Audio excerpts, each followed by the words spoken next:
Jakarta, lagi di Solo. Kebetulan kemarin ada market update dengan klien-kliennya Panin. Em, dan izin saya minta maaf ya, mungkin nanti saya agak selesainya lebih awal ya, Pak Nelson ya. 11.15 karena saya ada flight, jadi habis dari sini saya langsung ke airport karena takutnya mepet. Udah check in sih, cuman takutnya jalanan tiba-tiba unpredictable. Jadi saya izin ya Bapak Ibu ya, saya udah minta maaf dulu nih di awal. Nanti kalau ada beberapa pertanyaan yang masih gantung, saya izin jawab juga nanti di minggu depan ya.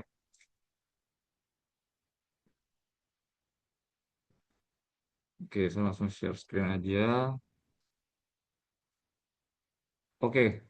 Nah, jadi mungkin seperti biasa investment tesisnya dulu dan mungkin apa ya my personal view buat ke market positioningnya gimana sekarang gitu ya. Jadi mungkin coba align dengan statement kita juga di minggu lalu seperti apa. Di minggu lalu itu kan sebenarnya ada kecenderungan saya tuh sebenarnya tone-nya lebih optimis gitu ya. Kalau Bapak ya Ibu perhatiin gitu, karena waktu itu ada statement dari Trump yang menyatakan bahwa Selat Hormuznya udah dibuka gitu ya. Selat Hormuznya sudah dibuka, Iran udah ada kesepakatan. Itu di hari Sabtu. Itu kalau nggak salah statement itu di hari Jumat closing market kan. Dan di hari Sabtunya tuh saya kasih statement bahwa oh ini dari Hormuz sudah dibuka harusnya tone-nya lebih positif gitu ya. Cuman di hari Minggunya itu statementnya Iran dan Trump tuh menyatakan si Selat Hormuznya kan tutup lagi. Nah di situ saya jadinya nggak menambah portofolio. Di posisi itu saya sangat konservatif ya. Mungkin Bapak Ibu juga pernah, saya udah pernah state ya bahwa posisi saya di saham tuh cuma 15 sampai 20% sekarang. Kurang lebih di situ ya. Saya masih masih hati-hati sama kalau dari sisi posisi sekarang nih tensi geopolitiknya seperti apa gitu. Karena PR-nya sama sih. Jadi kalau kita lihat ada yang menurut kita lumayan worried in the short term, itu ada banyak ya. Pertama ya minyak itu jadi PR. Kita net importer, inflasi bakal naik, kita lumayan hati-hati. Yang kedua adalah dampaknya ke APBN sebenarnya. Karena posisi sekarang kan dulu positifnya ketika misalnya Hormuz dibuka, harga minyak bisa turun, harusnya kemampuan kita buat tahan si kenaikan harga minyak itu di APBN harusnya kan udah lebih kuat gitu kan. Karena asumsi minyak di APBN kita kan $70. Jadi kalau bedanya 100, 110 jauh juga ya.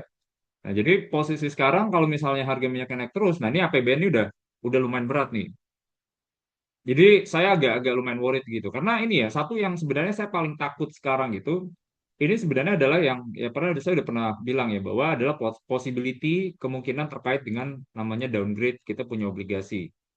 Kalau kita downgrade kita punya obligasi, dulu kategorinya kita adalah yang bisa diinvestasiin, itu namanya investment grade. Kalau nanti dia jadi non investment grade, nah itu PR-nya kemana Pak sebenarnya? PR-nya banyak sih kemana-mana karena satu pasti asing bakal jualan gitu. Ada beberapa fund yang sebenarnya mereka cuman boleh masuk obligasi-obligasi yang sebenarnya kategorinya bisa diinvestasiin atau investment grade. Nah kalau dia non investment grade, mereka tuh pasti bakal keluar. Nah jadi itu pasti trigger pertama. Kedua pasti kan kemungkinan gagal bayarnya kan risikonya kan juga jadi meningkat kan. Nah, cuman yang PR yang menurut kita juga lumayan concern itu adalah kalau seandainya nih kita, wah Indonesia ratingnya kita turunin misalnya 1 notch. Berarti kan kita harus kasih bunga lebih kan, biar mereka mau taruh uangnya ke kita. Dan itu kasih gambaran bahwa kalau kita makin beresiko, kita kasih imbal hasil yang lebih tinggi juga kan. Nah, dampaknya apa sebenarnya? Dampaknya adalah ke APBN.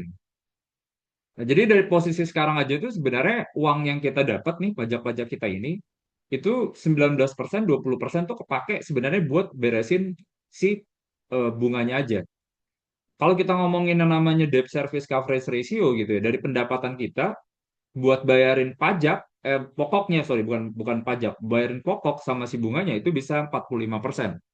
Kalau ini ibaratnya bunganya naik terus, wah ini uang kapan muternya buat ke perekonomian gitu. Karena 20% aja udah dipakai buat beban bunga gitu ya. Gimana eh, buat spending gimana gitu maksudnya buat spending, buat infrastruktur, buat subsidi, buat consumption gitu. Jadi ini yang kita, udah lumayan PR gitu. Apalagi kalau kita lihat posisi terakhir tuh utang jatuh tempo kita tuh deket-deket ini tuh sekitar 900 triliun. Jadi kalau refinancing bunganya lebih gede, wah ini APBN kita yang sebenarnya ini orang lagi banyak banyak sorotin gitu ya.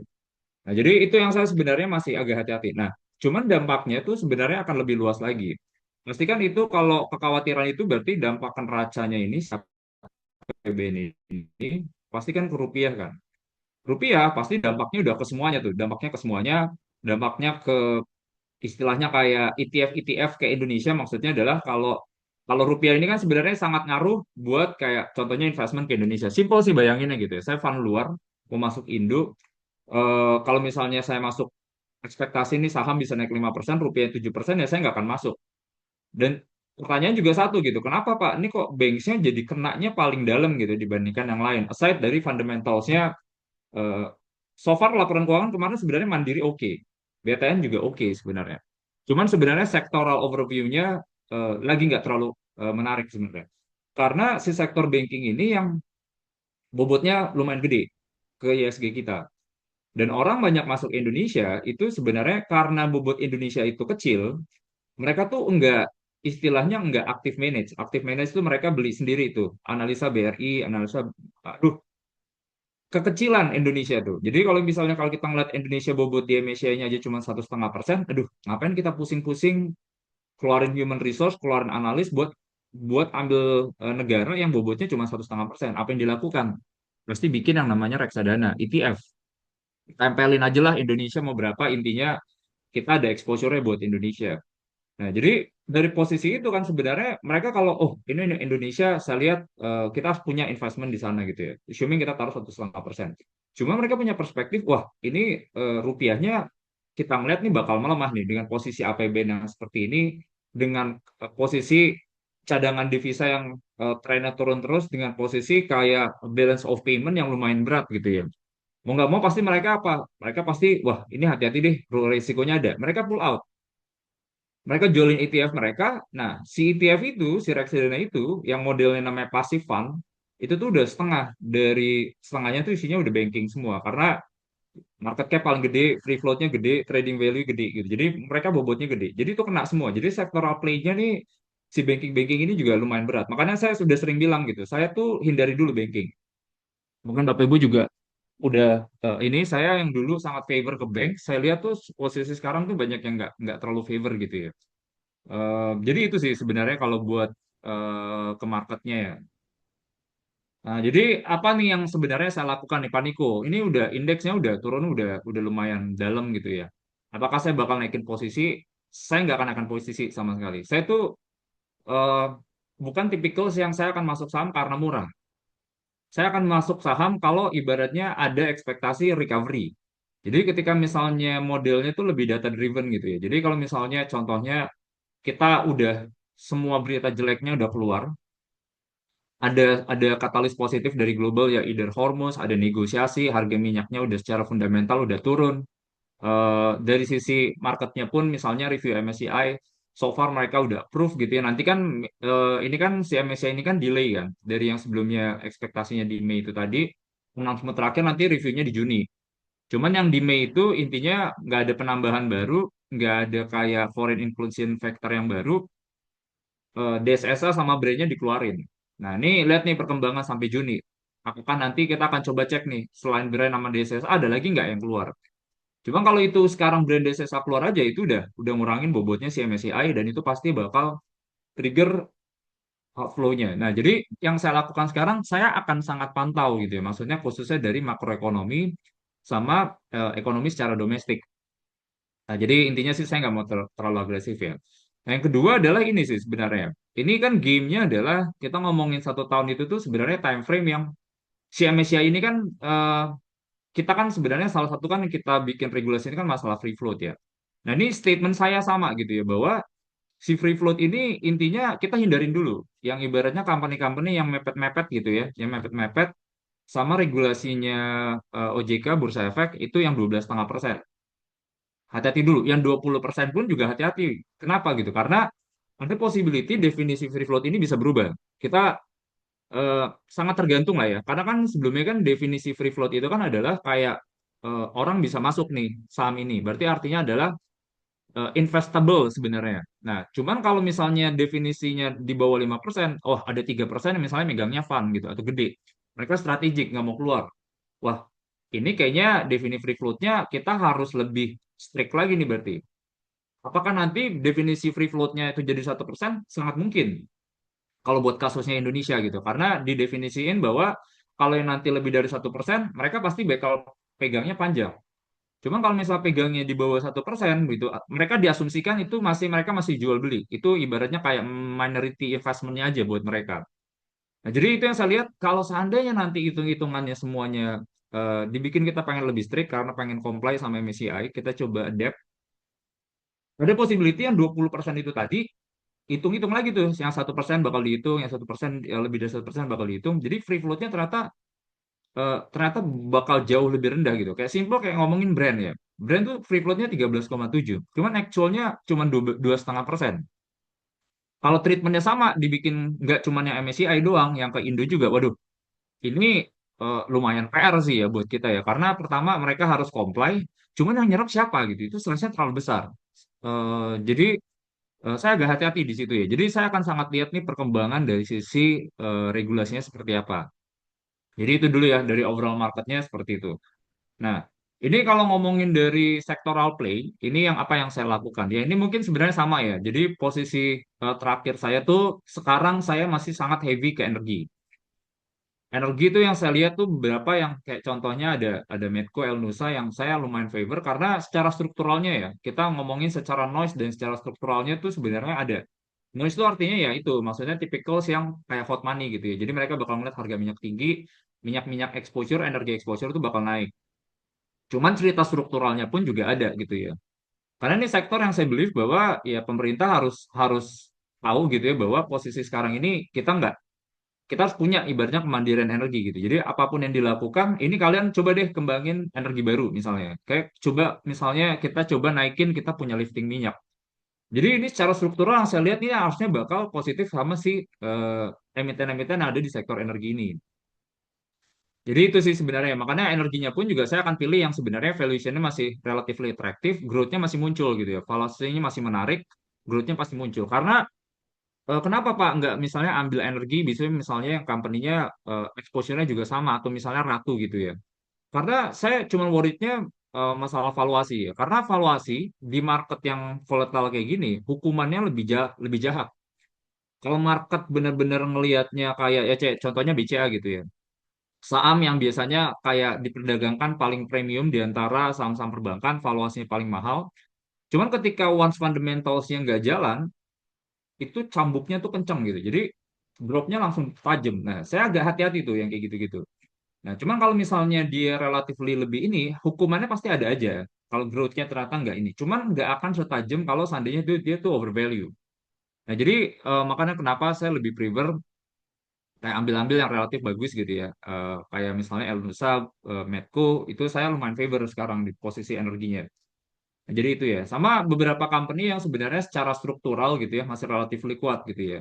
Eh, Java menurut saya poultry bisnis masih menarik di Indonesia. Demand-nya ada gitu ya, harga juga bagus gitu ya, broiler DOC bagus. Dan antara supportnya jalan gitu ya, kontribusinya juga banyak, ekspansi ke bisnis downstreamnya juga jalan gitu. Jadi saya ngeliatnya beberapa positif.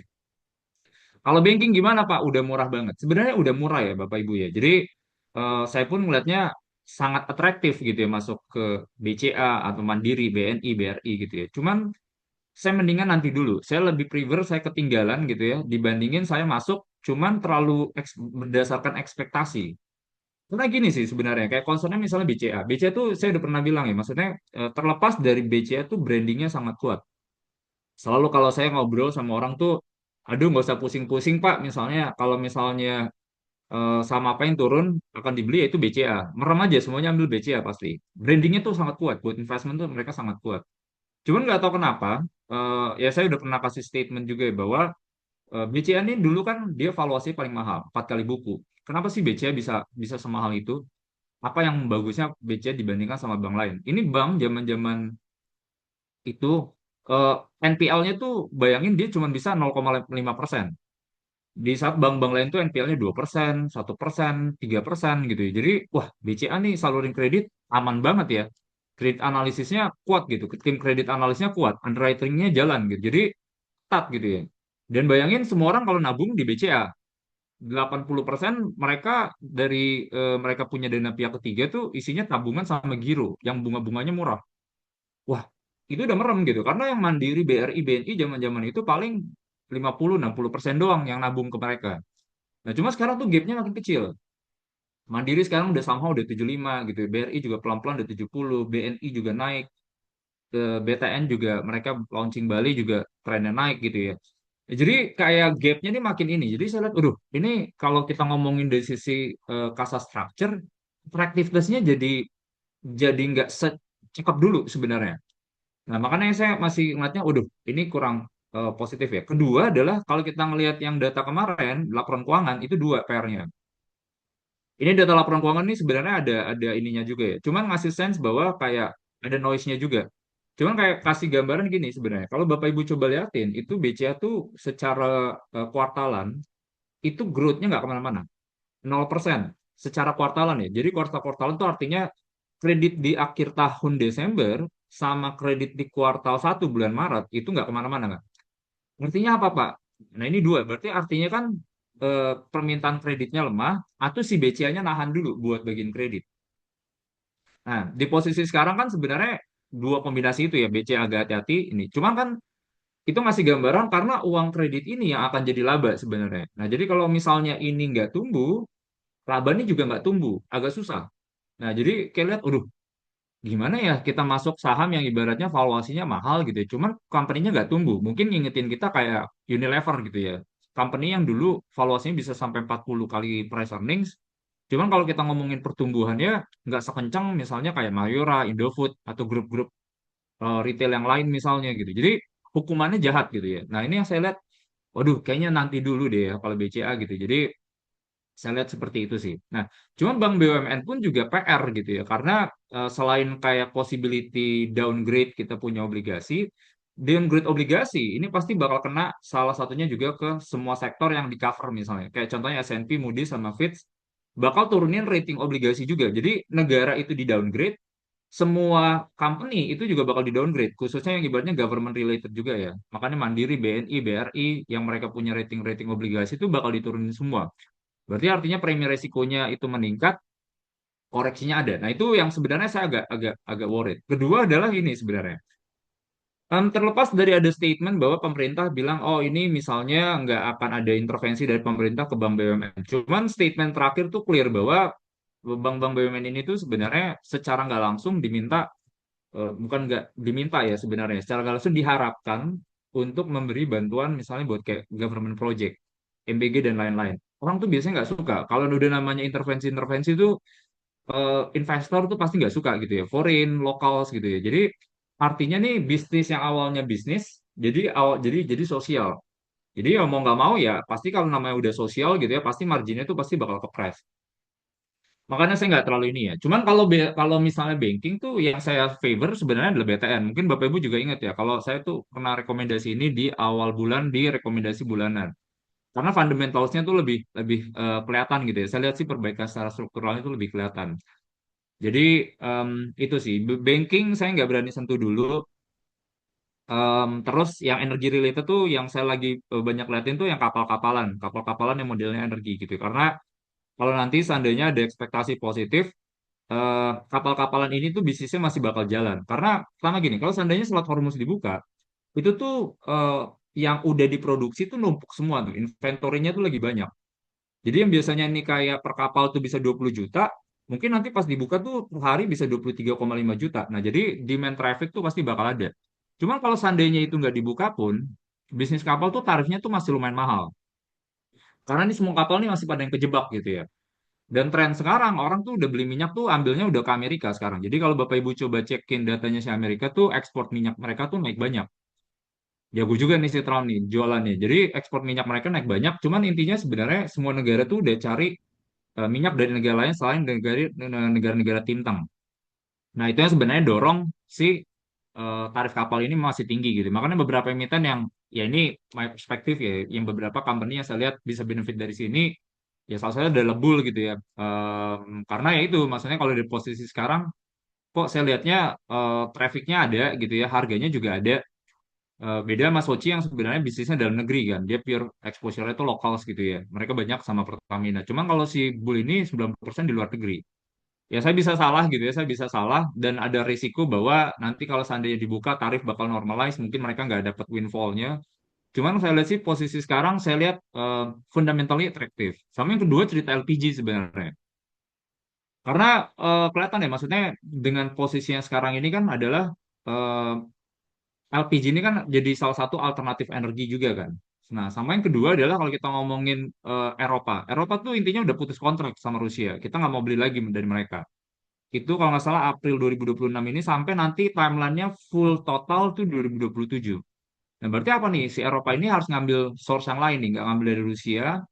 Mereka pasti mau ngambilnya dari si Uni Emirat Arab, dari Qatar misalnya, Qatar Energi. Cuman tutup kan. Mereka harus ngambil misalnya dari si Amerika. Nah, demand-demand LPG itu yang sebenarnya itu lagi bagus gitu ya. Trafficnya lagi bagus, trennya lagi bagus. Nah, jadi saya lihat kalau company-company yang punya exposure ke situ tuh harusnya lebih lebih jalan ya. Jadi itu sih beberapa yang menurut saya positif. Cuman itu ya, tetap saya di posisi sekarang tuh relatively konservatif. Paling itu aja, karena kan waktunya terbatas ya. Saya pengen langsung ke newsnya aja. Nah ini perang nih juga hati-hati ini. Tadi saya baca di news itu sekarang tuh di Timteng itu for the first time sejak perang Irak 2003 kapalnya Amerika tuh yang destroyer itu ada dua, itu yang Harrison Ford sama yang saya lupa deh namanya tuh apa ya, yang George Bush yang bus apa gitu. Penting ada tiga kapal destroyer mereka itu udah datang di Timur Tengah gitu, udah masuk ke wilayah situ. Terakhir mereka datang ke situ si kapalnya itu adalah zaman-zaman 2003. Nah, itu yang pertama. Ini bukan saya bilang ada ini ya, maksudnya ini bakal perang gitu. Cuman ada possibility ke situ. Kedua adalah kalau kita lihat nih sekarang ya beberapa negara itu udah kasih kayak travel warning. Kayak misalnya kayak China udah kasih bilang, hati-hati nih yang buat di Iran, kalau bisa balik dulu. Risikonya gede. Ini nggak cuma Iran sebenarnya.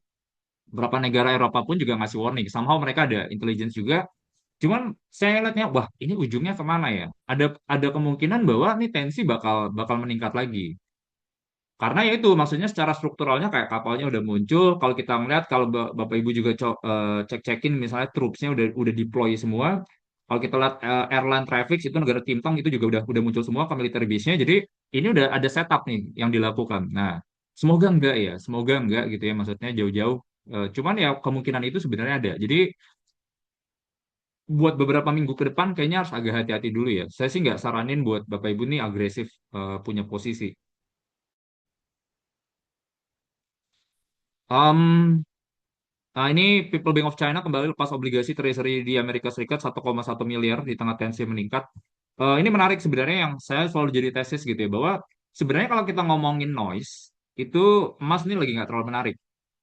Karena ya selalu ceritanya sama gitu ya, bahwa orang lihatnya kalau misalnya dari posisi yang sekarang dengan adanya kayak dolar indeks lagi meningkat gitu ya, orang lebih prefer kayak ambil obligasi karena kasih bunga. Jadi pasti ada shifting, emas nanti dulu deh karena kan dia nggak ngasih yield kan, dia nggak ngasih kupon gitu, mendingan kita ambil ke obligasi. Obligasi juga bunganya kan lagi naik terus. Nah cuman ketika misalnya nanti si tensinya agak damai gitu ya, dolar indeksnya turun, yield obligasinya turun, orang biasanya ambil emas lagi. Itu noise-nya selalu seperti itu, makanya kenapa harga emas ini lagi belum kemana-mana, lagi turun. Nah cuman jangka panjang ya sebenarnya saya lihat nih kan, emas ini kan ada empat sebenarnya demand-nya. Paling gede itu sebenarnya masih jewelry, saya lupa jewelry itu sekitar 40%-an. Habis itu um, ada central banks di situ dia kayak sekitar 20%-an. Cuman bobot si central bank ini beli-beli emas tuh trennya tuh meningkat terus. Setiap tahun tuh trennya meningkat. Nah, apalagi kalau kita ngelihat kayak beberapa bank gitu ya, yang sebelah sama Amerika ini salah satu adalah China, mereka jualin terus tuh obligasinya Amerika. Cuman nih uang kan mereka jual obligasi misalnya 1,1 miliar. Nah, ini uang, ini kan harus jadi barang gitu ya. Maksudnya kan mereka kan CADEV ini kan ibaratnya kayak fungsinya banyak lah. Fungsinya intervensi. Cuman itu misalnya mereka bakal kayak pertimbangin apa yang masih punya gain, apa yang bisa jadi liquidity, jadi jualnya cepet gitu ya. Nah, salah satunya adalah ya gold itu tadi. Nah, jadi saya lihat harusnya nih secara struktural demand buat gold itu di tengah semua bank sentral lagi ngebuang-buangin si obligasi Amerika tuh harusnya masih ada. Kalau kita ngomongin agak panjang gitu ya. Jadi secara strukturalnya ini sebenarnya bank sentral ini cari alternatifnya si obligasi ini apa? Nah, salah satu adalah emas. Jadi itu ya. Cuman ini ya tetap ya, emas nih akan volatile jangka pendek ini karena tensi lagi bakal tinggi. Jadi mungkin akan ada koreksi. Cuma secara strukturalnya saya lihat sih ada ruang sebenarnya market nih apa emas nih harganya bisa bisa naik ya. Ketika itu once dari sisi perang tuh tensi udah lumayan turun. Hmm, Jadi ini ya, ini emang energi ini PR ya. Cuman energi ini yang PR tuh sebenarnya bukan cuman dari harganya naik. Cuman yang kedua itu adalah inventorinya tuh udah turun. Bapak Ibu kalau coba cekin data inventory minyak tuh, saya lupa deh ini terendah sejak kapan gitu. Jadi barang ini udah bener-bener dikit gitu ya. Inventory minyak tuh udah dikit. Bahkan Eropa Airlines tuh bilang kalau seandainya mereka tuh cuma punya cadangan aftur tuh sampai 6 minggu. Jadi industri penerbangan itu bakal habis after nanti di Juni. Mereka bisa ambil sih sebenarnya dari Amerika atau negara lain. Cuma asumsi mereka nggak ada new purchasing ya, mereka nggak ada beli lagi. Ini 6 minggu habis gitu. Jadi kalau semuanya udah di run sama oilnya depleted gitu ya, hilang semuanya, inventorinya drop. Ini ekonomi nggak jalan pasti. Karena kan semuanya banyak related pakai fuel kan. Kalau kita ngomongin ibaratnya yang contohnya kita plastik gitu ya, itu pakai fuel. Komponen-komponen yang misalnya buat kayak plastik-plastik yang misalnya buat kayak TV dan lain-lain itu pakai fuel. Kalau kita ngelihat ngomongin logistik semuanya angkat-angkat semuanya transportasi itu pakai. Nah, jadi kalau misalnya itu tutup, nah itu udah menurut kita udah berat nih sebenarnya. Makanya kemarin si International Energy Agency udah sampai bilang gitu bahwa wah kita akan menghadapi itu ibaratnya ancaman energi terbesar. Nah, ini yang sebenarnya juga kita agak hati-hati ya. Nah, jadi em, paling itu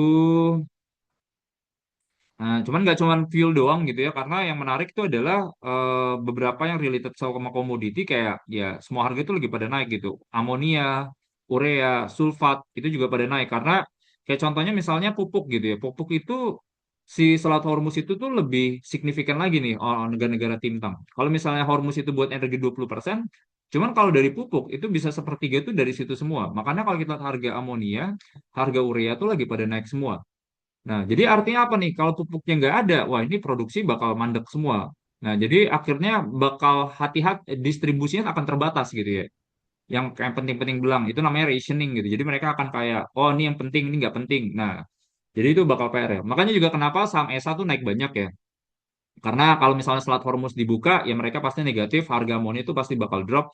Cuman ketika misalnya dia ditutup gitu kan, harga minyaknya, harga amonianya lagi pada naik, mereka jualnya ke Mitsubishi, jualnya juga based on benchmark, mereka jadi positif gitu ya. Jadi itu um, paling ini ya. Nah, ini juga ngomongin pertumbuhan ekonomi sih. Ini selalu ingat bahwa market atau ekonomi itu capital market tuh suka sama growth. Jadi intinya kalau growth-nya nggak muncul, growth-nya dipangkas, growth-nya nggak ada, equity pasti nggak perform sih ya. Makanya kita juga harus fokus ke emiten-emiten. Jadi gini sih, kemarin tuh saya kan bikin presentasi itu namanya tuh adalah When Beta Sleeps, Alpha Speaks gitu ya. Jadi beta nih sebenarnya kan saham-saham yang sebenarnya nempel indeks. Nempel indeks itu kenapa? Karena bobotnya gede. Misalnya konglo-konglo misalnya, atau misalnya banking. Nah itu betanya tuh tidur semua. Tidurnya pun udah sampai jatuh-jatuh tempat tidur gitu ya. Benar-benar mereka drop signifikan. Nah itu beta lagi sleeps gitu, lagi tidur. Nah cuman alpha nih sebenarnya ada beberapa company yang opportunity-nya masih ada. Nah ini yang saya lihat nih ketika misalnya growth-nya itu nggak muncul, saham-saham beta tuh bakal hilang. Cuman alpha-alpha yang saya bilang kayak proxinya kayak metal mining, energi itu harusnya masih masih bisa jalan ya Bapak Ibu ya. Trennya lebih positif. Walaupun tetap ya, in overall selalu selalu ingat satu bahwa tekanan buat ke ekonomi pasti akan berdampak ke semuanya. Cuman mana nih yang dampaknya akan lebih terbatas, atau mana yang sebenarnya nggak ada dampak, atau malah bahkan bisa positif. Nah, jadi selalu ada alfa-alfanya ya. Em, Paling itu ya. Kalau ngomongin dari sektor yang menarik ya Indonesia ya data nggak terlalu bagus juga ya selain kayak tadi itu data APBN. Yang kedua kita lumayan worried adalah ada kelihatan realisasi aktivitas usaha di first quarter itu udah turun gitu ya. Nah ini temenan juga tuh sama kemarin data purchasing-nya nggak terlalu bagus. Data ekonomi so far kita masih agak hati-hati sih ya Bapak Ibu ya. Jadi ada something di structural secara, karena gini sih, maksudnya cara ngeliat market tuh gini, kalau seandainya kita ISG-nya misalnya atau negara-negara lain tuh turunnya sampai 2%, kita turun 6% sendiri, atau yang market-market lain flat, misalnya kita turun 6% sendiri, berarti artinya bukan resiko sistemik nih yang sekarang muncul. Berarti resiko unsystemik. Unsystemik artinya adalah resiko spesifik. Nah, Indonesia tuh ada resiko spesifik ya. Maksudnya bukan karena Trump, bukan karena Iran, karena kita turun sendirian tuh. Nah, itu yang saya bilang tuh masalah APBN, masalah nilai tukar. Jadi itu ini ini ya, harga elektronik itu sekarang lagi naik 3 sampai 5%, pasti jadi negatif gitu ya, khususnya bisnis-bisnis yang kayak retail gitu ya, kayak misalnya Era Jaya, S Hardware. Harga naik tuh selalu di perspektifnya sama. Harga naik tuh pasti concernnya adalah pertumbuhan. Pertumbuhan toko yang sama tuh pasti bakal drop gitu ya. Nilai tukar lagi melemah, ya pasti jatuhnya ke pertumbuhan toko yang samanya drop. Namanya same store sales growth-nya. Minyak-minyakan juga sama gitu ya, harga plastik lagi naik, itu pasti dampak positif buat consumer-consumer goods, misalnya yang kayak minuman, kalau misalnya yang kayak packaging kayak Indofood, Mayora, itu pasti jadi sentimen negatif. Um, Paling itu ya, ini BI, Bapak Ibu bisa baca, kalau kita lihat, ini investasi langsung tuh FDI atau foreign direct investment juga udah kelihatan nih agak-agak lumayan mandek nih 7,2%. Bukan mandek ya, maksudnya growth, cuman maksudnya lebih rendah dibandingkan sebelumnya. Kalau kita lihat tahun lalu bisa sampai 16%, growth-nya sekarang cuma 7%. Nah, jadi itu kalau ini ya saham ITMG. ITMG kemarin bagi dividen ya. Dividen cuman nggak sekencang dulu ya. Biasanya kan bisa sampai belasan persen. Kemarin dividen yield-nya cuma 3,7%. Ini dua kombinasi sih. Karena kan bisnis-bisnis yang kayak saya udah pernah state juga sebelumnya bahwa kalau ngomongin bisnis kayak batu bara, kita ngomongin dividen play, dividen tuh udah nggak kayak dulu misalnya. Kalau dulu kan ibaratnya kayak nggak ada kebutuhan buat belanja modal yang banyak. Nah, cuma sekarang mereka tuh banyak butuh uang untuk belanja modal gitu. Karena untuk diversifikasi bisnisnya dari yang batu bara ke non batu baranya. Karena ya mungkin secara long termnya ini bisnisnya lagi banyak pressure gitu ya. Trennya juga udah shifting. Beberapa negara juga kalau ngomongin secara strukturalnya mereka banyak pindah misalnya ke energi-energi baru. Kalau kita lihat breakdown globalnya pun sekarang porsi coal sama energi baru itu lebih gede energi baru sekarang gitu. Jadi trennya tuh udah shifting ke situ. Nah, berarti artinya uang-uang ini buat ekspansi nih, diversifikasi bisnis dan non batu bara. Butuh uang. Nah, mau nggak mau, jangan semua deh dikasih jadi dividen. Tahan aja dulu, misalnya buat kayak kita kerjaan sendiri. Makanya kelihatan kayak si ITMG pun payout ratio-nya juga udah turun ya. Kemarin kalau nggak salah 65 jadi 60%. Nah, jadi itu WMU bakal gelar rights issue. Nah, ini sebenarnya saham yang lagi rame orang bahas kayak related ke MBG dan lain-lain. Cuma hati-hati ya. Ini juga kayak pure noise aja gitu ya. Ini agak hati-hati terlepas dari ada sentimen-sentimen ke situ. Cuman fundamental wise nih company agak berat sebenarnya. Ini company yang sebenarnya secara income statement, laporan keuangan nggak terlalu bagus ya. Beberapa tahun rugi sebenarnya. Jadi pure ini aja ya, pure pure sentimen aja ya. Jadi itu emas kemarin ada announce itu dari eh, deket tambang emas Paniang di Gorontalo itu, cuman grade-nya nggak terlalu bagus sih, 0,3 sampai 0,5 gram per ton. Biasanya kan kalau bagus tuh 1 gram, di atas 1 gram, misalnya 1,5 gram. Ya cuman emas ya, maksudnya kalau dari yang ini sekarang terlepas dari saya tuh ada emas, cuman saya udah lepas gitu ya posisi sekarang. Saya kan waktu itu udah pernah bilang bahwa di harga sekarang kayaknya BRMS tuh lebih lebih menarik ya. Cuman itu exposure-nya pun juga terbatas gitu. Karena in the short term saya masih nanti dulu gitu ya ngeliatin ini perang mau ujungnya mau kemana, dolar indeksnya mau kemana gitu ya. Jadi harga emas jangka pendek sih harusnya ada ruang penurunan. IBST pengen delisting ini eh nanti harga kan mereka ada tender offer ya. Itu nanti di 90 hari perdagangan 5.374.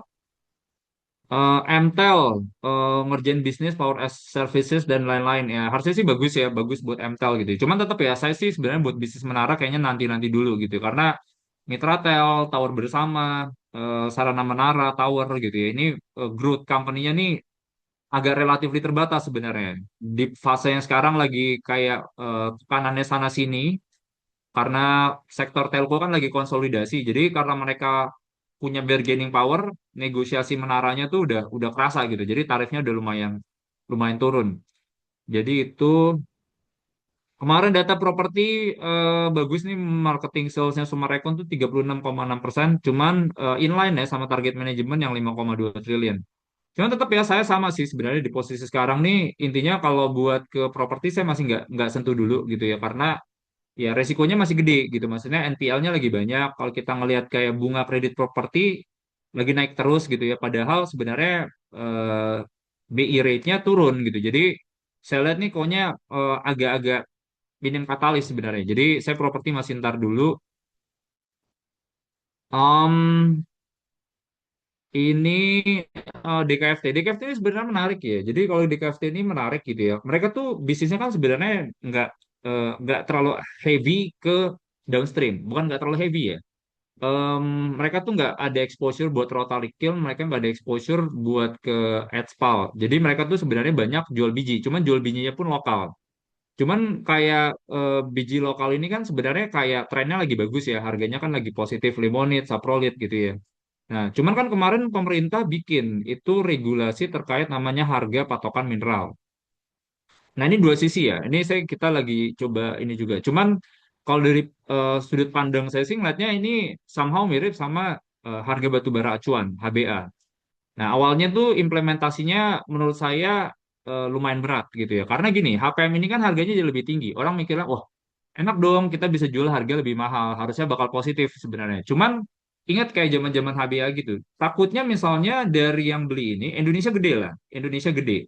Jadi banyak kayak kita sebenarnya punya bargaining power karena kan kita produser nikel paling gede kan. Nah, cuma pasti ada kayak perspektif dari sisi foreign buyer ngeliatnya, wah, kok kalian harganya jauh banget nih sama misalnya harga nikel benchmark misal di global. LMI-nya nggak segini. Kok kalian bikin HPM harganya tinggi sendiri?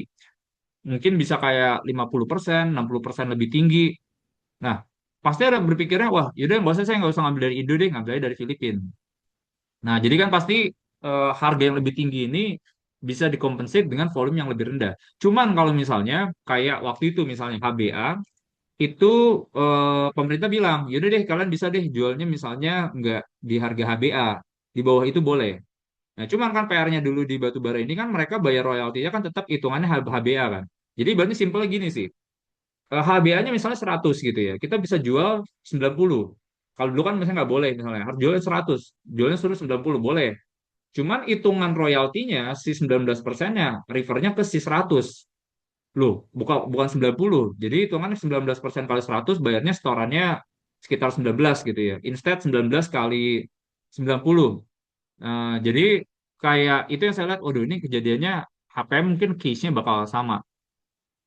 Jadi itu ya, cuman itu ya, maksudnya kalau dari posisi nikel sekarang gitu ya, saya sih sebenarnya lebih terbatas ya. Maksudnya beberapa hal saya support terkait dengan RKB kalau mereka nggak dipangkas gitu. Ya. Cuman kalau disuruh pilih sih, saya energi lebih lebih heavy sih, lebih suka di situ sebenarnya. Jadi exposure lebih terbatas ya. Hermina bagi dividen, Demas dapat marketing sales, inline nggak ada yang significant, Astra bagi dividen. Paling itu ya. Em, ini Bapak Ibu bisa baca aja nih harga minyak nih lagi lumayan naik banyak. Batu bara sebagai alternatifnya itu juga naik banyak karena LNG LPG-nya kan shortage ya. Jadi udah banyak yang shifting sebenarnya ke gas dan batu bara. Jadi energi play ini sebenarnya banyak sih sebenarnya. Nggak cuman kita ngomongin gas dan minyak, cuman kalau misalnya kita tactical dulu ya, tactical gitu ya, kayak short termnya bisa ambil ya itu ya batu bara sama si CPO yang jadi alternatif energi gitu buat biodiesel sama si batu baranya. Jadi itu, nah ini kita ya ini adalah saya bilang adalah unsystemic gitu ya, ada specific factor. Jadi kita turun dalam sendirian gitu dibanding sama yang lain. Masih bisa turun nggak Pak? Masih bisa, risikonya masih ada gitu ya. Hati-hati dulu. Em, Batu bara trennya positif ya. Kalau kita lihat quarterly, weekly lagi bagus. CPO juga moodnya lagi bagus. Shortage, supply-nya barangnya sedikit gitu, demand muncul semua. B50 mau jalanin, Malaysia udah bikin B10. Sekarang di Amerika pun udah bikin kayak soybean buat jadi alternatif energinya juga. Kayak modelnya kayak biodiesel. Sebenarnya kan karena si Amerika kan soybeannya kan yang gede kan. Nah, cuma harga soybean lagi pada naik juga. Nah, ini yang dorong nih. Ini kelihatan nih harga soybean aja sekarang tuh quarterly udah naik 9,3%. Nah, jadi ini yang sebenarnya juga bakal dorong buat ke CPO sebagai kayak substitusinya ya. Nikel moodnya lagi bagus, minyak juga naik banyak gitu. Jadi ini yang dari komoditinya ya. Rupiah hati-hati nanti dulu. Saya lihat nih pressure-nya kayaknya lumayan pusing. Cuman ini ya BI sebenarnya udah ke depannya akan lebih agresif. Dan ini yang menurut kita juga jadi katalis negatif buat sektor perbankan. Karena gini, salah satu instrumen yang dilakukan Bank Indonesia untuk meredam nilai tukar ini adalah namanya sekuritisasi rupiah Bank Indonesia SRBI. Ini apa sih modelnya gitu? Jadi ini modelnya kayak derivatif yang underlying ini adalah surat berharga negara. Bunganya lebih tinggi karena derivatif kan. Nah, tujuannya apa sebenarnya? Nyerap liquidity yang ada di pasar gitu misalnya. Kan kalau misalnya outstanding ya ini simple ya. Kalau money supply-nya banyak gitu ya, money supply-nya banyak kan nilai tukar itu pasti bakal melemah kan. Cuman kalau uang beredarnya sedikit gitu ya, pasti kan si nilai tukarnya kan jadi bakal kuat ya buat rupiah secara spesifik. Sama kedua, kalau seandainya ini bunganya menarik, asingnya masuk, demand rupiahnya ada. Jadi mereka coba tarik dari dalam, liquidity terbatas, rupiah bisa naik, sama dari luar. SRBI ini yang jadi PR dulu buat ke sektor perbankan. Kenapa? Karena simple itu jadi crowding out. Karena kalau mereka misalnya kayak SBN lagi agresif, SRBI lagi agresif, saya yang punya uang mau taruh mana? Mending taruh situ. Bunganya 6%. Pemerintah juga. Apalagi SRBI jatuh temponya banyak yang pendek-pendek. 2 bulan, 3 bulan, 6 bulan udah langsung balik. Bunganya juga tinggi, 6,7%. Oh oke lah dibanding taruh deposito. Makanya kalau misalnya sekarang BI itu agresif lagi buat terbitin CSRBI-nya. Nah ini yang deposito-deposito yang udah narik ke bank nih ada potensi mereka bisa breakout deposit atau yang uang baru mendingan beli ke sini gitu ya. Atau nanti deposito jatuh tempo cairin pindahin ke sini. Nah, ini yang saya lihat nih juga jadi sentimen negatif ya. Makanya saya lihat aduh banks nanti dulu ya. Kayak serangannya lumayan banyak sih sana sini. Jadi itu ini energi turun dalam ya ini mostly banyak saham-sahamnya Pak PP gitu ya di dalam gitu ya. Saham-saham yang kayak Raja Ratu Energi lumayan kena PP juga sama gitu ya. Ada Petrosi, CDIA yang energi related gitu ya. Transportation jalan semua. Ini yang saya juga pernah bilang bahwa Bull, LP, eh, Sochi gitu ya, momentumnya lagi bagus gitu ya. Cuman tetap yang saya lihat tuh fokus ke bisnis-bisnis yang kayak narasinya masih ada gitu ya. Makanya saya lihat nih Bull tuh salah satu yang sebenarnya saya lumayan suka. Saya udah pernah bilang juga sih. Terlepas dari ini ya mungkin ada beberapa risiko gitu ya. Cuman itu Sinarmas ada komitmen di dalam. Walaupun bukan komitmen equity, mereka ada utang, cuman ada nunjuk komisaris di dalam. Jadi ada pengawasan yang clear. Kedua adalah yaitu mereka tuh lagi ekspansi ke LPG-nya juga. Mereka tuh sekarang lagi ongoing sebenarnya akuisisi company yang ada di saya lupa deh. Yang LPG tuh yang lumayan agresif tuh negara tuh adalah Korea, yang mereka udah punya banyak. Cuman kalau bikin kapal baru kan lumayan lama kan, 3 tahun. Jadi mereka langsung langsung ambilnya langsung investment aja ke Korean companies. Nah itu mereka jadi exposure indirectnya di situ gitu. Jadi sambil paralel sebenarnya mereka lagi bangun juga kapal LPG. Nah, jadi itu yang menurut kita sih sebenarnya harusnya sih ceritanya menarik ya. Transportation Bapak Ibu boleh coba liatin ya. Kalau misalnya si Hormuznya nih makronya masih ini ya. Cuma nanti kalau misalnya nanti Hormuznya tiba-tiba dibuka tuh sentimen negatif tuh. Tarif tuh pasti bakal drop, yang transportation ini pasti bakal turun semua. Cuma strukturalnya saya lihat sih harusnya jangka panjang masih bisa bagus karena LPG ini shifting traffic-traffic dari Eropa ini yang mau ke Amerika tuh pasti banyak yang muncul. Ini yield obligasi naik. Nah, ini juga jadi proxy yang bagus maksudnya buat kita melihat resiko tuh lagi meningkat atau enggak. Karena gini sebenarnya, yield obligasi ini kan simple sebenarnya kayak orang bakal jualan nih, ibaratnya kayak obligasi Amerika. Jadi intinya kayak kalau marketnya lagi nggak bagus, orang bakal jual equity, bakal jual obligasi. Nah, kalau jual obligasi biasanya itu yieldnya naik gitu kan. Karena harganya demand kan harga turun kan, harga turun. Nah, kalau misalnya harga turun, berarti kan nanti obligasi ini kan nature-nya sama. Kita dapat kupon, di jatuh tempo, uang kita balik 100%. Jadi kalau harganya turun misalnya dari 95, 90, nah nanti dibalikin lagi uang kita harganya 100. Makanya yieldnya kan jadi naik. Nah, cuman yield yang naik ini ngasih gambaran bahwa risikonya lagi tinggi-tingginya. Risiko tuh lagi meningkat gitu ya. Jadi dan Amerika pun tahu, aduh, saya nggak mau pegang obligasi dulu deh. Saya nggak mau pegang obligasi dulu, saya jualnya obligasi Amerika gitu ya. Nah, biasanya tuh Trump tuh kalau misalnya obligasinya udah lumayan mahal nih bunganya 4,5%, nah biasanya tuh kasih sentimen yang adem-adem. statement-statement yang oh iya kita lagi ngobrol sama Iran gitu ya, mereka setuju dengan bla bla bla segala macam gitu. Jadi bisa yield obligasinya jadi turun lagi. Kenapa mereka pusing gitu? Karena bayangin Trump punya utang jatuh tempo 10 triliun.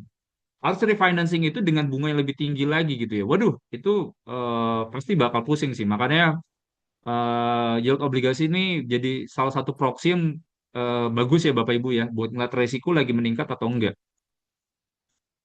Ini equity lagi turun, selalu ingat kalau saya sih emang tipikal yang saya ikutin flow. Jadi kalau misalnya equity belum agresif, fixed income-nya juga belum masuk, berarti ngasih gambaran nih rupiahnya bakal kena, ekspektasi ke saham pun juga masih belum terlalu bagus gitu ya. Jadi selalu ingat bahwa korelasi antara IISG sama masuknya dana asing itu 0,94 kali. Jadi biasanya kalau korelasinya positif kayak gitu, ya kita bakal berani naikin alokasi aset kalau si foreign-nya tuh udah pelan-pelan udah mulai masuk gitu ya. Selalu ingat itu sih alokasi asetnya. Sama kalau misalnya nanti rupiahnya si obligasinya nih permintaannya udah ada nih. Jadi udah pada beli semua rupiah gitu ya. Ini asingnya rupiahnya udah mulai bagus. Bapak Ibu juga bisa lebih pede nih buat naikin posisinya. Jadi ini dua sih. Ini proxy yang menurut saya sangat penting sih. Kita confirm dulu flow-nya udah jalan ya. Nah, ini cuma gambarin aja valuasi kita tuh masih relatif atraktif dan lain-lain. Nah, ini kita bahas saham ya. Nah, Pesa. Pesa ini menarik ya Bapak Ibu ya. Ini yang saya udah pernah state juga bahwa kalau misalnya Selat Hormuznya ditutup, berarti kan mereka tuh bisnisnya kan ada dua. Satu ada yang LPG, satu ada yang amonia. LPG cuma nggak terlalu gede lah, 15%. Cuman LPG ini marginnya udah di cap sama si Pertamina. Jadi mereka ngerjain blok, habis itu bikinnya berapa, ongkos angkutnya berapa, semua segala macam jual ke Pertamina. Ada benchmark price-nya, cuman udah di cap tuh biasanya tuh. Jadi udah nggak kemana-mana. Cuman kalau bisnis amonianya, ini kan harusnya kan bakal jalan gitu. Karena amonia kan salah satu usage terbesarnya kan adalah buat pupuk gitu ya. Buat pupuk, sama kedepannya kan nanti pelan-pelan nih kayak buat ke energi baru dan lain-lain. Nah, jadi si amonia itu di posisi sekarang harusnya bagus gitu. Karena si ESA ini kan jualnya ke Mitsubishi. Sistemnya off-take gitu ya. Mitsubishi itu bakal ambil semua. Walaupun kemarin tuh short term ini saham nggak kemana-mana karena mereka lagi ongoing ngomongin masalah negosiasi kontrak buat yang blok gasnya dia. Jadi blok gasnya dia itu mau diperpanjang kontraknya nanti sampai 20 tahun. Cuman nih deket-deket ini nih lagi tungguin itu. Cuma secara sentimen gitu ya, secara katalis ini harusnya sih ESA bakal bagus ya. Maksudnya kalau amonia lagi pada naik, ini bakal positif buat buat company-nya ya.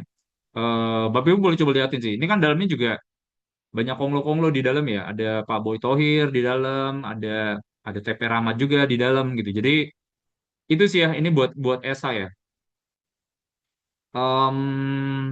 SSIA, SSIA saya pribadi mungkin enggak ya. Terlepas dari ini sahamnya lagi naik ya. Saya tahu sih sebenarnya ini Henan Asset lagi ambilin terus gitu. Henan Asset ini jadi indirect vehicle-nya dari Pak PP buat ke yang mereka punya gitu ya. Maksudnya emiten-emiten mereka liatin ada exposure-nya, itu mereka bisa masuk tuh lewat si Henan Asset. Cuman ini ya, fundamental wise, saya nggak terlalu ini sih. Maksudnya kalau kita ngeliat datanya tadi, foreign direct investment kita nggak terlalu bagus. Biasanya kalau direct investment nggak terlalu bagus, permintaan buat lahan industri pasti nggak terlalu bagus ya. Itu salah satu kan SSIA punya yang di Batam. Yang kedua, emang kan mereka nggak cuman pure dari situ aja ya. Maksudnya nggak cuman dari lahan industri. Kok di Batang, di Subang, Subang Metropol. Yang kedua tuh mereka punya exposure yang di Melia, yang di Bali. Itu kan baru reopening November kemarin. Harusnya bakal bagus lah ceritanya gitu ya. Cuman itu ya, maksudnya kita ngelihat sih sebenarnya si SSIA ini kalau ngomongin dari sisi laba harusnya nggak sekencang tahun lalu, zaman-zaman BYD masuk gitu. Jadi saya pun kemarin terakhir ngobrol sama eh, tim IR-nya, ya pasti kontrak lahan industrinya udah nggak sebesar zaman-zaman BYD masuk tuh. Jadi artinya adalah growth-nya tuh slowing gitu. Jadi itu sih kalau dari saya. Triputra ini saya suka sih sebenarnya. Saya udah pernah TAPG, DNSG gitu. Saya suka sih sebenarnya company-nya. Company-nya clean, kita tahu ada Triputra di dalamnya gitu ya. Ini secara secara bottom up gitu, ya, secara bottom up-nya bisnisnya juga mereka punya kayak FF build itu lumayan tinggi gitu ya. Jadi mereka kayak ibaratnya per 1 hektar bisa ngasilin sekitar 20 ton, 21 ton. Jadi produktivitinya bagus sebenarnya. Nah, dan kalau mereka punya kayak fatty acid juga relatif bagus gitu ya. Rata-rata 5%-an tuh masih bisa dapat. Jadi Menarik sih Bapak Ibu, ini kayak lahannya juga rata-rata juga age-nya nggak terlalu tua gitu ya. Jadi harusnya produktivitinya jalan. Menarik ya. TAPG Bull ini saya udah pernah bilang juga sih. Ya itu saya lihat sih sebenarnya secara struktural narasinya ada. Narasinya ada ekspansi apa buat ke apa ke LPG-nya itu jalan, dan kapal mereka tuh 90% tuh udah mainnya di luar. Di dalam negeri paling cuma 5% doang. Kapalnya tuh tersebar banyak dan gak ada yang kejebak. Kalau misalnya ada kejebak tuh PR kan sebenarnya. Cuman kapal mereka tuh nggak kejebak gitu. Jadi kalau misalnya mereka udah ada nanti kontraknya jatuh, misalnya pun sebenarnya ini ya kan, kalau misalnya kapal ini kan ada dua, ada yang spot charter sama ada yang modelnya time charter. Time charter tuh ibaratnya kayak bookingnya panjang lah. Mereka tuh biasanya harganya udah nggak kemana-mana. Jadi harga tarif kapal naik, mereka nggak terpengaruh. Cuman kalau yang modelnya spot itu tuh biasa per trip. Nah, nanti new trip gitu ya, itu biasanya kan harganya udah naik. Nah, itu tarifnya tuh bakal Sibul lebih diuntungkan karena dia model kontraknya tuh adalah spot charter. Jadi tarif-tarif naik ini dia lebih diuntungkan. Jadi itu ya, Bapak Ibu, jangan ditelan mentah-mentah ya. Selalu didudul dulu cocok apa enggak. Ini karena kategorinya bisa dibilang nih lumayan apa ya, lumayan risky aset ya. Ini bull nih, volatility-nya tuh tinggi ya. El Nusa, saya masih suka ya Bapak Ibu ya. Ini yang saya lihat nih secara struktural, fundamental saya juga udah sering cerita sih. Maksudnya ini company yang typical dividend play. Kedua saya lihat juga growth-nya ada gitu ya. Karena lifting-nya jalan, mereka kan ada upstream sampai downstream kan. Upstream-nya jalan, ke depannya ya, walaupun kemarin growth-nya nggak terlalu bagus. Upstream sama downstream ke depannya ini bakal jalan gitu ya. Lagi heavy juga, ada rencana buat ke drilling gitu ya, ada rencana buat yang akuisisi Pertamina juga, yang di bawahnya pun kontrak-kontrak logistik buat nganter-nganter minyak itu di Jawa lagi jalan juga gitu. Jadi El Nusa menarik nih Bapak Ibu. Kalau cerita lifting minyaknya jalan, kita bakal ngerjain banyak project, harusnya di upstream bisnisnya ini jalan semua.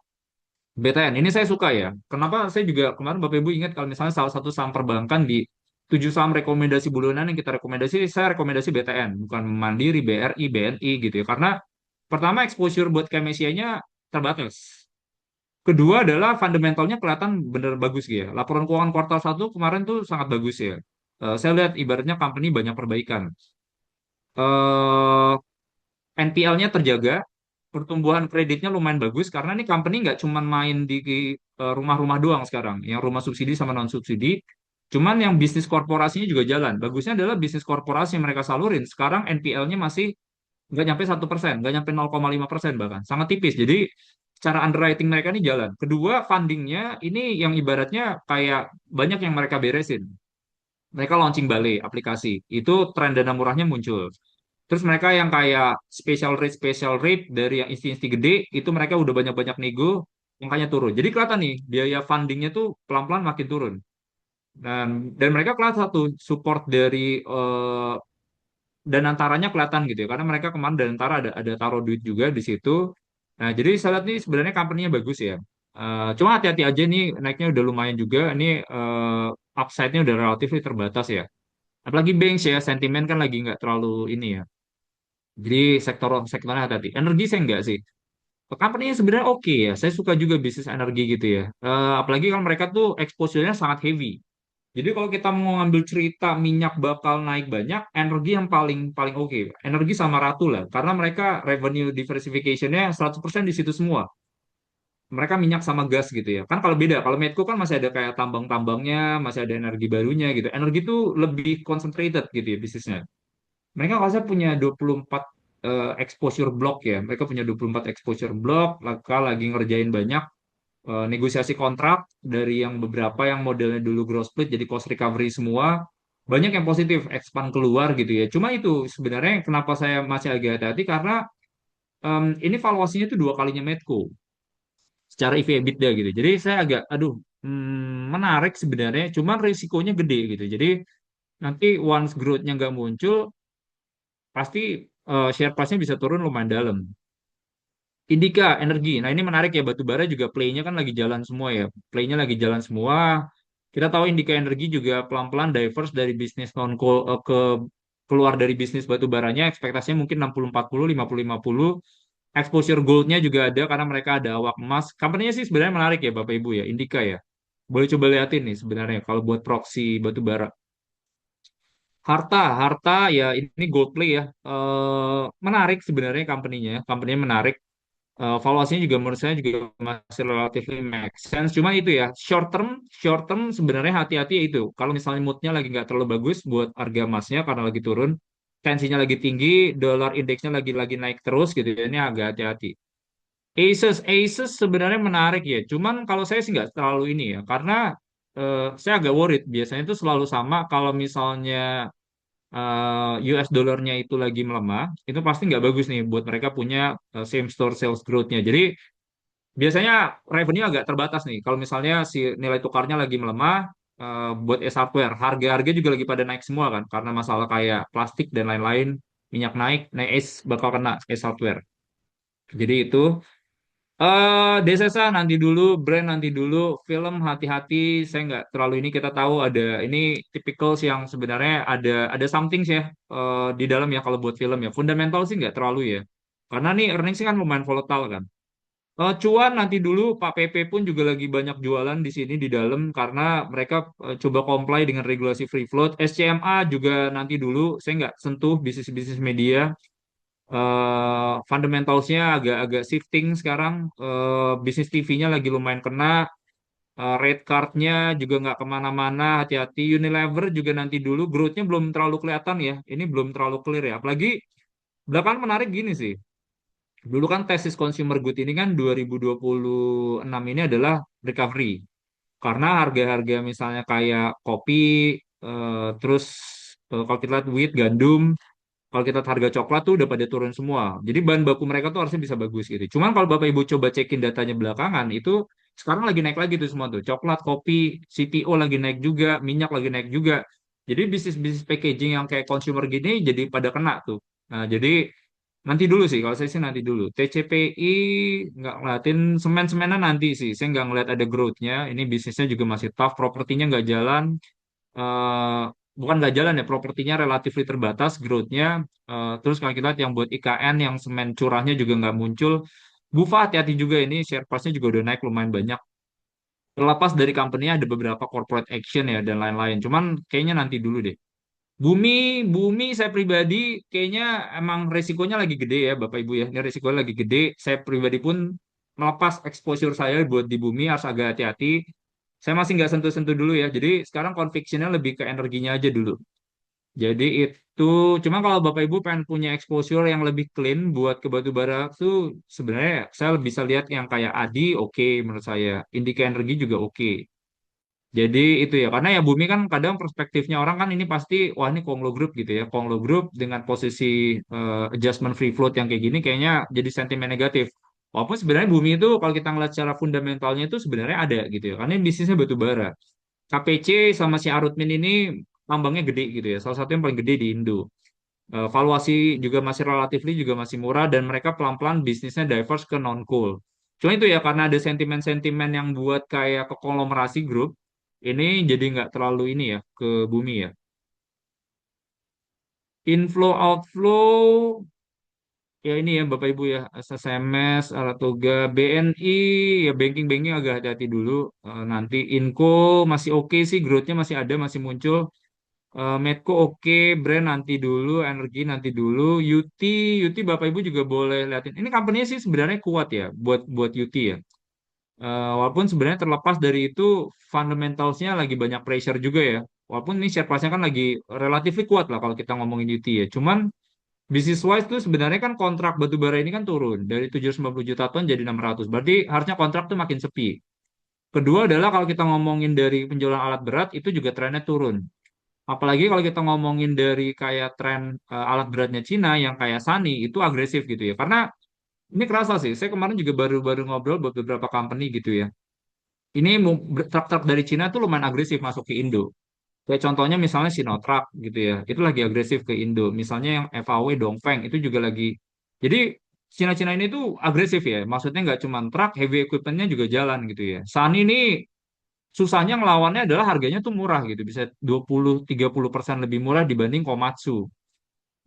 Jadi itu sebenarnya. Cuman itu ya, maksudnya ini company sangat kuat, UT itu sangat kuat, balance sheet-nya kuat, diversifikasi bisnisnya jalan. Kalau saya pribadi sih masih oke sebenarnya buat on asetnya si UT ya. Karena bottom up nih company sangat kuat ya. Banking nanti dulu, semuanya hindari dulu. Bumi juga ada kerasa, ada outflow, ada sih saya nanti dulu ya. Karena kan nih exposure bisnisnya kan cuma dari yang kontraktornya aja kan. Petro juga nanti dulu, Unilever nanti. Telco sih kayaknya ini ya, masih masih tough sih menurut saya ya. Karena itu maksudnya dengan posisi yang sekarang itu mereka punya eh eh, price war-nya masih jalan gitu. Kita lihat revenue per megabyte-nya nggak kemana-mana. Kalau kita ngeliat subscribers buat yang IndiHome itu juga nggak kemana-mana karena alternatif lawannya banyak nih sekarang bisnis fixed broadband gitu. My Republic lagi agresif, O2 lagi agresif, WiFi bikin lagi yang fixed wireless access-nya. Jadi pressure-nya banyak gitu ya buat ke bisnis fixed broadband-nya. Telkom nanti dulu sih. Goto berat ya, masih entar-entar dulu kayaknya. Kita nunggu beberapa data yang nunjukin growth-nya bagus. Karena ya itu so far nih kalau kita ngelihat kayaknya eh, yang menjadi PR ini kan adalah masalah growth-nya udah relatively terbatas ya. Apalagi masalah kebijakan yang nanti tiba-tiba skema insentifnya dipotong dari yang sebelumnya 20% driver, 80% driver, 20% apps, bisa diturunin ke 10%. Nah ini lumayan PR juga sih. Jadi hati-hati dulu sih. Saya agak ngeliat nih growth-nya di level atas, revenue-nya lumayan terbatas ya. Hati-hati dulu, nanti dulu. Oke, paling itu ya Bapak Ibu ya. Ini paling sedikit aja laporan keuangan. Ini nanti 15 menit buat Q&A. Sebenarnya ini bagus ya. Mandiri in overall sebenarnya laporan keuangannya growth-nya bagus. Ini sorry ini bukan 14 ya. Ini masih ada growth sebenarnya quarterly. Cuman ini growth-nya masih relatif bagus ya. Relatif bagus. Laporan keuangan sih oke sebenarnya buat Bank Mandiri ya. Jadi kalau kita lihat itu dari labanya itu di atas ekspektasi kita karena beban provisinya makin bagus. Kedua, mereka udah beresin beberapa kayak expense. Jadi kelihatan namanya komposisi biaya, cost to income ratio itu turun. Jadi makin kuat gitu ya. Dan kemarin itu kan juga dekonsol kan Bank Syariah Indonesianya. Cuman Bank Mandiri itu masih pegang 51,5% dari kepemilikan. Cuman yang lumayan worried sekarang adalah si Bank Mandiri kemarin revisi turun spread namanya net interest margin itu 4,5 ke 4,7%. Kenapa? Karena ya pasti ya kalau misalnya ada ruang nanti suku bunga bakal naik, berarti funding cost itu bakal naik. Itu yang pertama. Walaupun datanya sekarang belum kelihatan ya.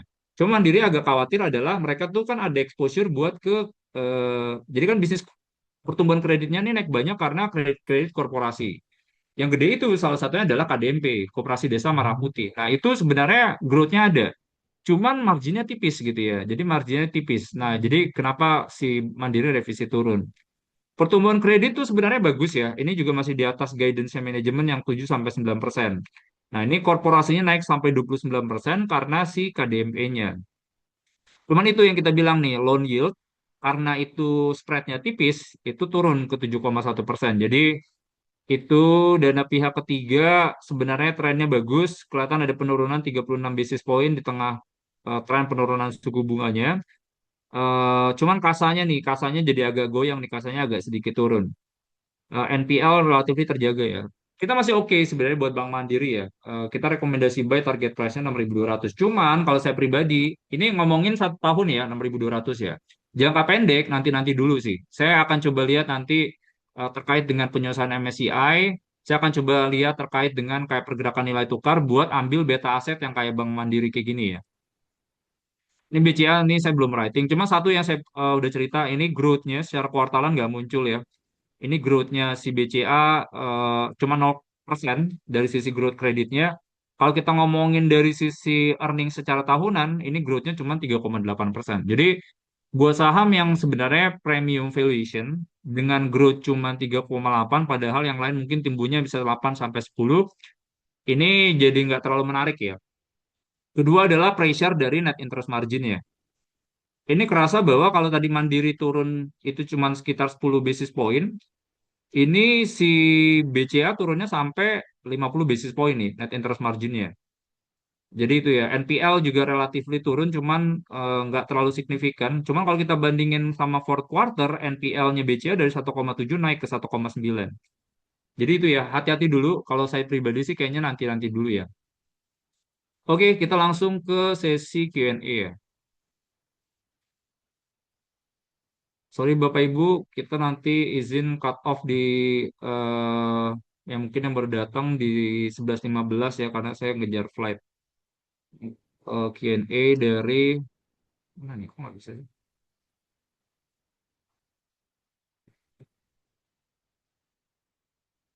Oh ini. Pak Gautam, prospek Breeze dengan adanya tambahan Bullion Bank long run gimana? Ya, cuma kalau tipikal yang beta play gitu ya, Pak Gautam. Sebenarnya company bagus ya. Bisnis syariah tuh di Indonesia growth-nya tuh lebih kencang dibanding kayak bank-bank komersial. Jadi kalau misalnya tahun ini mungkin bank komersial 8 sampai 10 ya, kalau misalnya bank syariah di Indo masih underpenetrated, growth-nya bisa belasan persen tuh Pak. Jadi growth-nya lebih bagus. Kedua nih sebenarnya si bank syariah itu ada beberapa skema yang sebenarnya menguntungkan. Salah satunya adalah mereka punya Wadiyah Fund. Wadiyah Fund itu tuh kayak ibaratnya karena orang nabung nggak mau dapat riba misalnya, dia mau nabung tanpa bunga. Nah, ini yang skemanya tuh sebenarnya kayak trennya tuh lagi bagus buat Grace. Enak dong maksudnya karena bunga murah. Nah, jadi fundamentalnya sebenarnya bottom up-nya bagus. Cuman yang secara taktikalnya sebenarnya typical Breeze ini adalah ya kita akan coba lihat macro play karena dia biasanya kan typical beta ya. Karena kan dia market cap-nya lumayan gede, nempel juga sama ke ISG-nya. Jadi kalau misalnya macro play-nya lagi kayak sekarang, rupiahnya lagi melemah, resiko APBN-nya lagi lumayan ada, Breeze ini nanti dulu. Cuma nanti once nanti berita jeleknya udah keluar semua, baru tuh kita bisa pelan-pelan. Kalau saya sih fundamental panjangnya masih oke. Cuma kalau short term-nya, tactical-nya nanti dulu lihat dari makronya sih, Pak Gautam ya. Apa gimana probability surat utang Indonesia terkena downgrade? Probability-nya sih sebenarnya ada ya, walaupun terakhir statementnya S&P ini nggak akan terburu-buru untuk menurunkan rating obligasi Indonesia meskipun defisitnya di atas 3%. Jadi nggak seperti itu. Cuman kan kalau namanya artinya gini sih, kan eh, rating ini ada dua sebenarnya, outlook sama rating aslinya. Kalau ratingnya itu udah diturunin jadi negatif, artinya adalah negatif itu adalah ada kemungkinan penurunan rating dalam 12 bulan ke depan. Nah, jadi kalau misalnya nanti tiba-tiba defisitnya 3% nggak turunin, mungkin-mungkin aja. Cuman ada kemungkinan nih dalam 12 bulan ke depan setelah itu diturunkan ada. Probability-nya ada nggak kira-kira Indonesia terkena downgrade? Saya pribadi sih kayaknya ada, Pak.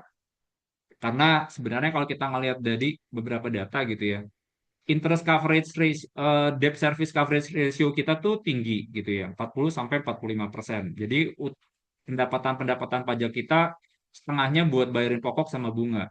Kalau kita ngomongin dari pendapatan kita itu 20%-an lebih, 20 sampai 22% itu digunain buat bayar bunganya aja. Berarti kan risikonya ada ya. Amannya berapa Pak sebenarnya? Di bawah 10, di bawah 15. Nah, jadi kayak strukturalnya agak susah. Nah, kalau kita ngomongin dari sisi pajak, kemampuan kita ngumpulin duit itu terbatas, Pak. Jadi kalau ngomongin caranya gimana sih lihatnya, itu adalah kayak posisi pajak dibagi sama PDB. Kalau misalnya negara lain bisa 14%, 15% gitu ya, tax revenue kita ke PDB itu paling cuma 9-10%. Nah, jadi, wah, makanya pemerintah kan sebenarnya lagi kejar sana sini kan. Kayak contohnya tadi HPM. Itu salah satu mereka dapat duit juga dari harga yang lebih tinggi. Kedua, kemarin kita lihat buat yang jalan tol itu bakal dikenain PPN lagi. Ketiga, cukai-cukai ilegal itu lagi bakal dikejarin. Keempat, pemerintah juga kayak itu ya lahan-lahan yang ibaratnya ada sanksi, mereka dapat duit gitu. Jadi revenue-nya lagi banyak yang dikejar sebenarnya Pak. Apalagi kemarin kalau kita lihat dari Pak Febrio Kacaribu itu kan bagian fiskal itu juga kayaknya Pak Purbaya juga nggak terlalu suka gitu. Jadi sebenarnya banyak yang dikerjain ini lagi banyak yang dikerjain. Cuman kita akan coba lihat data aktualnya kayak gimana. Karena kalau data aktual yang Maret terakhir itu kan kita defisitnya tuh paling besar dalam 10 tahun terakhir. 0,9% dari PDB. Simpelnya gini sih sebenarnya 0,9% itu satu kuartal. Bayangin kalau misalnya kuartal 2, 3, 4, ya simpel-simpel ininya sih sebenarnya langsung kali 4. Berarti berapa? 3,6%. Walaupun mungkin kan nggak sesimpel matematik segitu ya. Karena kan pemerintah ini kan bisa kayak keluarin di sini, taruh di sini misalnya. MBG pangkas, ya udah deh kita MBG pangkas misalnya buat subsidi. Jadi anggarannya dipangkas. Pak Prabowo juga minta anggaran kementerian kan juga udah dipangkas, efisiensinya jalan. Jadi ada ruang nggak lebih dari 3% sebenarnya ada Pak, tergantung dari arahnya pemerintah seperti apa. Cuman kalau growth-nya misalnya dipangkas, spending-nya diturunin, pasti kena konsekuensinya apa? Pertumbuhan ekonomi. Karena belanja pemerintah itu kan kontribusinya bisa sekitar 10% ya, 10 sampai 2.000, 3.000 triliun ke 18.000. Berarti sekitar seperenam ya, seperenam 16%, 10 sampai 15% Pak buat ini. Jadi kalau misalnya growth-nya kena, pasti ke marketnya juga kena sih. Jadi itu sih Pak. Jadi risikonya saya lihat sih ada ya. Harta ekspektasi revenue. Harusnya bagus ya Pak. Kalau kita ngeliat dari sisi growth bagus. Cuman nanti mungkin di kuartal satu laporan keuangan nggak terlalu bagus karena kan harganya lagi turun kan. Harga emasnya kan lagi turun, jadi eh, volumenya masih ada, cuman harga emasnya kan lagi turun. Jadi mungkin revenue nggak terlalu bagus nanti Pak kuartal satu. Kuartal 2 sih sebenarnya tergantung pergerakan harga emas yang sekarang sih ya. Cuman kalau kita ngeliat ekspektasinya rebound kembali ke level zaman-zaman 2025, harusnya company ini masih bisa growth belasan persen sih, Pak Yono ya. Dan malah kan harta ini kan bisnisnya gini ya. Harta ini kan dia sebenarnya kan misalnya kayak contohnya dia kayak distributor misalnya. Dia misalnya kayak ambil ambil ambil bullion misalnya, terus mereka kayak bikin jadi aksesoris, mereka jual misalnya buat ke toko-toko retail. Nah, toko-toko retail itu balikinnya nggak uang. Mereka balikinnya itu jadi ke emasnya juga. Jadi inventorinya isinya itu juga emas semua. Emas itu nanti tinggal di mark to market ke harga yang sekarang. Jadi harusnya bisnisnya menarik ya. Jadi sangat emas nih, ibaratnya lebih emas dari emas bahkan. Nah, jadi itu sih sebenarnya buat si Harta ya. Company-nya sih masih oke sih. Kalau menurut saya sih sebenarnya masih oke ya. Pada nih dari point of view USD/IDR, kemungkinan kembali ke bawah atau melemah ke 18. Waduh, ini agak tough ya. Kalau kita ngomongin data terakhir yang saya coba cek di Bloomberg, jadi Bloomberg itu tuh ada data konsensus. Jadi konsensus tuh dari semua ekonomi yang ada di Indonesia. Dari asing sampai yang lokal gitu ya. Ada sekitar 40-50 ekonom misalnya. Bank Indonesia ibaratnya kayak ada Maybank, ada Bank Mandiri, ada Bank of America, JP Morgan dan lain-lain. Konsensus terakhir full year tahun ini ekspektasinya adalah 17.052. Itu konsensus ya. Saya agak nggak berani kasih statement ini ya. Cuma konsensusnya 17.052. Apakah bisa melemah ke 18.000? Harusnya dengan adanya Bank Indonesia regulasi SRBI terakhir, ada ruang kita turunin suku bunga, harusnya bisa dihadang sih Pak. Harusnya bisa dihadang ya. Kalau seandainya itu beneran jalan ya. Cuman itu ya konsekuensinya ya. Suku bunga naik, pasti kenanya ke growth. Cuma stability-nya jalan.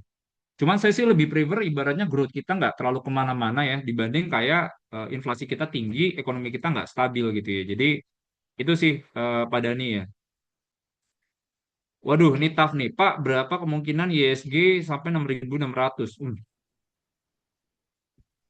Waduh, ini agak ini ya. Ini sangat dinamis ya, Pak Andromeda ya. Saya juga kayaknya kalau ngeliat dari posisi sekarang, indeks di bawah 7.000 itu sangat memungkinkan. By technicals, by flow, itu sangat memungkinkan. Apalagi ini sangat tergantung, Pak. Ini sangat dinamisnya itu sangat tergantung kayak kayak tensi geopolitiknya kayak gimana, sama kebijakan pemerintah tuh bakal seperti apa. Cuma kalau dari posisi saya sekarang, mungkin I can say ruang persen ke 6.600 mungkin 30-40% sih, Pak. Ada probability 30-40% bisa ke 6.600 tuh ada sih. Semoga saya salah ya, semoga saya salah ya. Saya sih pengennya sebenarnya ya jangan jangan ada kayak koreksi yang signifikan sih ya. Terlepas dari global ini banyak PR gitu ya. Maksudnya kemarin saya coba cek data global utang global itu tertinggi dibandingkan kayak zaman-zaman 2008. Jadi ekonomi sekarang itu tuh semuanya didorong sama si utang-utang ini.